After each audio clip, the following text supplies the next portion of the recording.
Corin Fail was a middling poet in a gray-spired city that rarely listened. He taught introductory rhetoric at the Lyceum by day, earning coin enough to keep a cupful of lamplight in his rented attic. At night he composed verses nobody asked for, lines with too much wind in them, metaphors that fluttered like trapped moths against the page. Editors returned his submissions trimmed with polite pity. Students misquoted him to one another with the affectionate disdain reserved for harmless eccentrics. It was during the last week of Frost March that Corin wandered into a second-hand curiosity stall crammed beneath the viaduct. The place smelled of ammoniac dust, iron filings, and flowers that had desiccated before they finished blooming. A blindfolded clerk sat behind the counter, sorting bronze keys by the shapes of their ward. Corin pretended to browse for a paperweight. In truth, he was hiding from the first sleet of the season. When his hand brushed a narrow oak case, the clerk's head tilted. "That is not for sale," the man said without looking. Corin, who could barely afford the rent, felt the usual pang of yearning reserved for things expressly unattainable. He opened the lid before judgment could intervene. Inside lay 3 quills. A crow feather, a swan feather, and one cut from something iridescent beyond easy classification. No ink pot accompanied them, no maker's mark. Only a scrap of folded parchment lined the bottom, inscribed with a single sentence, "Feed us sleep's black honey." "How much?" Corin asked, throat tight. "I told you," the clerk repeated, fingers pausing in their clatter of keys. "Not for sale. They appear only for those the plumes elect." Corin interpreted that as permission. He replaced the lid, tucked the box beneath his coat, and fled out into the sleet, staggering with the knowledge that he had just stolen something that might not, strictly speaking, belong to any lawful realm. Back in his attic, he set the box on his desk beside a battered notebook. The lamplight trembled as though sensing competition. Corin chose the crow feather. Its shaft was warm, pulsing faintly. No ink welled at its nib, yet when he pressed it to the blank page a line of lustrous black unspooled. The ink shimmered like oil laid over obsidian, but instead of smelling of iron gall, it carried the scent of damp cellars and forgotten attics, places where childhood fears had once hidden. He wrote without plan. Night unbuttons her ribs and spills a pocketful of teeth, for wolves made of absence to gnaw the moon to powder. The words possessed a tautness he had never commanded. The poem thrummed, as if wanting more space than paper could provide. Corin's eyes watered. Behind every letter lurked the after-image of dreams he could not quite remember. When he finished, the quill lifted itself, hovering an inch above the page, then stilled. The attic window cracked from corner to corner.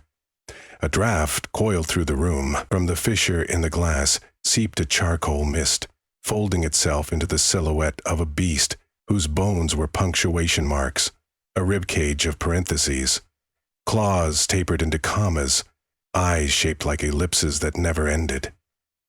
It regarded Corin with editorial impatience. He screamed. The creature unhissed, as though erasing its own noise, and vanished through the gap beneath the door, leaving only the scent of smoldering paper. Corin stood shaking, heartbeat pounding in iambic tetrameter. The silence that followed felt several pages too wide. The next morning the city woke to rumors. A thing made of smoke and misplaced metaphors had prowled the riverside market, slashing awnings, unstringing sentences from lovers' mouths so that they could only stare at one another in mute surprise. Witnesses disagreed about its shape, but concurred that it moved like footnotes seeking relevance. By midday, the mayor invoked curfew, citing linguistic disturbances. Corin burned the poem, yet the ash retained legible fragments that refused to crumble. He resolved never to touch the quills again. That resolve lasted until dusk, when he discovered his thoughts jingling with new meter, as captivating as glass chimes. He convinced himself that if he wrote cautiously, maybe a haiku, short, controlled, nothing untoward would happen. He selected the swan feather. Ink bled, pearlescent this time. He wrote, "Snow falls," each flake a hollow syllable waiting for the tongue. He scarcely lifted the final stroke before a rift cleaved open across the ceiling like lips parting for a secret. From it poured thousands of translucent snowflakes, shaped like empty speech bubbles. Wherever they landed, they leached sound. The lamplight's flicker fell silent. The ticks of the clock froze mid-talk. Even Corin's panicked breathing lost its rasp. He experienced the room by sight alone, a terrible pantomime. With a frantic gesture, he tore the page free, crumpled it. The snow bubbles dissolved. Sound came rushing back, as if someone had opened an underwater gate. His ears rang. The attic smelled of cold cotton and unsaid apologies. Clearly, these quills did not merely illustrate, they summoned. The ink was siphoned, as the note promised, from nightmares, their own, or perhaps the city's, and each verse served as incantation, opening rifts for creatures of metaphor. Corin considered the phrase with queasy awe, entities conceptual rather than corporeal, yet dangerously tangible when granted entry. If he destroyed the quills, who knew what backlash might occur? On the other hand, leaving them unused risked further leakage. Desire, like hunger, created its own exits. He recalled the blindfolded clerk's words. They appear only for those the plumes elect. Chosen or cursed. Corin understood that the responsibility was his. He spent a sleepless night researching Apocrypha. In the Lyceum's restricted stacks, he found reference to ink-borne instruments, writing tools that tap the strata of collective unconscious, popular among the mythographers of ancient Nereth. One entry described, "Dream-drinking feathers, last seen after the siege of quiet, when an unnamed scribe raised armies of allegory that devoured both besieger and besieged." The passage concluded abruptly, as if the historian had lost faith in description. No record of how the plague of metaphor had been halted. That afternoon, Corin petitioned his friend Amara Toll, a lecturer in cryptosemiotics. She listened while wrapping her teacup in chilled hands. "Symbols actualizing? Fascinating," she murmured with academic delight. "But dangerous, yes." When Corin showed her the surviving snow haiku, its letters still luminous, she ran tests, exposing it to solvents, acids, fire. The paper refused dissolution. "The language is metaphysically anchored," she concluded. "Destroying it may require counter-simax." Counter-simax? A poem that closes the rift it opened, like a cord woven backward. Corin's skin prickled.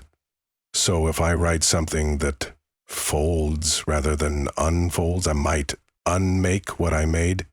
"In theory, but you'll be working with the same ink, the same conduit. There is no guarantee closure won't birth fresh anomaly." Still, a plan formed.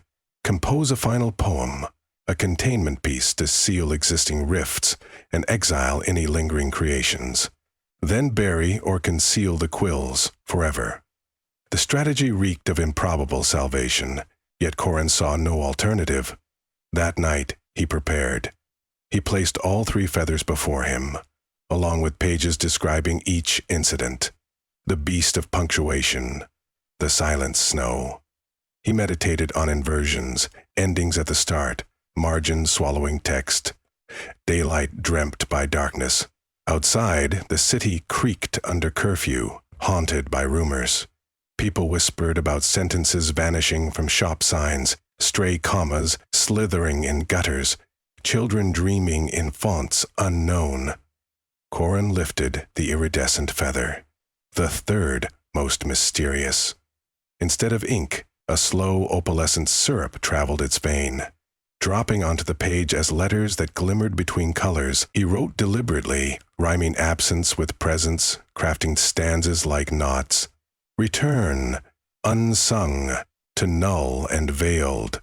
Let paper's gate be freshly nailed, let teeth retreat to cradle bone. Let howl retract to unheard tone. May metaphor regain its dream, and language cauterize the seam." The moment the final syllable settled, the quill snapped from his grip. The written text spiraled, rearranging itself, words re-engineered, punctuation reassembled into shapes, snakes of semicolons, barricades of em-dashes. A new rift cracked open, not in wall or window, but within the very page, its surface receding like water drained through parchment. Through that miniature aperture, Corin glimpsed a nightscape stitched from nightmare threads. Mountains shaped from parental warnings, rivers of half-remembered lullabies. In the distance he saw creatures of metaphor marching, wolves of absence, snow bubbles, beasts made of unfinished sentences, all converging toward the aperture as if summoned home by an unheard bell. For a breathless instant the plan seemed to work. Each creature shrank as it neared the page, funneled into the aperture, dissolving into ink. The room rattled, but held. Corin dared hope. Then something larger stirred. Beyond the exodus of minor phantoms, a vast silhouette rose, a figure composed of crossed-out lines, palimpsests, and redactions. Its face was a blur of words scribbled over words, an effacement so thorough it became a mask of pure omission. Corin understood somehow the entity's nature. It was obliteration, mother of edits, hungry for all text.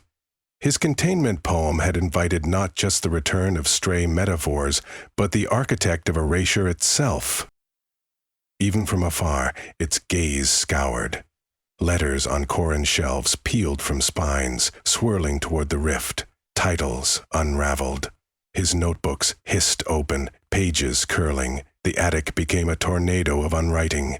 Amara burst in. Having sensed through whatever instruments academics employed the surge, she took one look and hurled a jar of silver sand across the floor, tracing a circle. "Glyph salt!" she shouted. "Step in!" Corin staggered across the tempest. Within the circle, books ceased molting.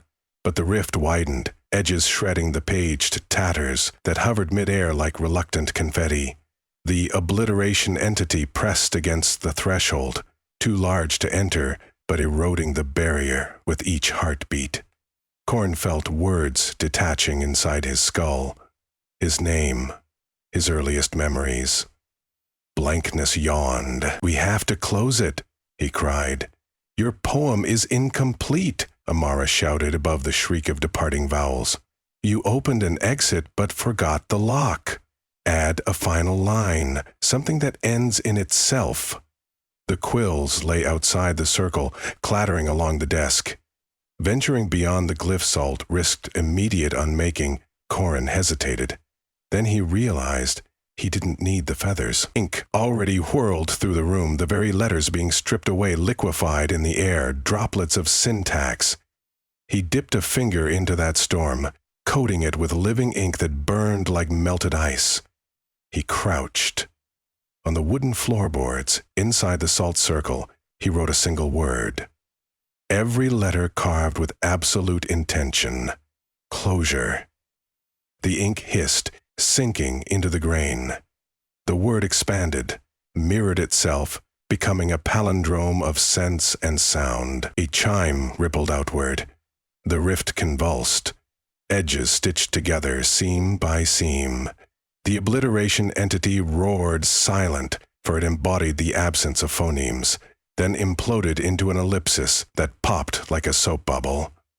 The attic settled, air heavy with the musk of extinguished candles. Books thudded to surfaces, their titles half lost but solid. Corin wiped ink from his finger. The skin beneath was pale, nerve-numbed. Amara exhaled, collapsing onto a stack of dictionaries that had forgotten half their alphabet. Outside, the bells of the old cathedral tolled midnight, sounding slightly off-key, as if some notes had never existed. "What have you done with the feathers?" she asked when she could speak. Corin retrieved the oak case, surprisingly intact amid ruin. The crow and swan quills lay dormant, but the iridescent one had fractured, barbules frayed into dust. He placed the broken pieces inside, closed the lid, and bound it with a strip of parchment, on which he wrote, "These words cannot be spoken." "The quills are seeds," he said. They'll sprout in anyone fertile with dream. We cannot destroy them outright without courting worse errors. We must bury them where language itself is thin. Amara nodded.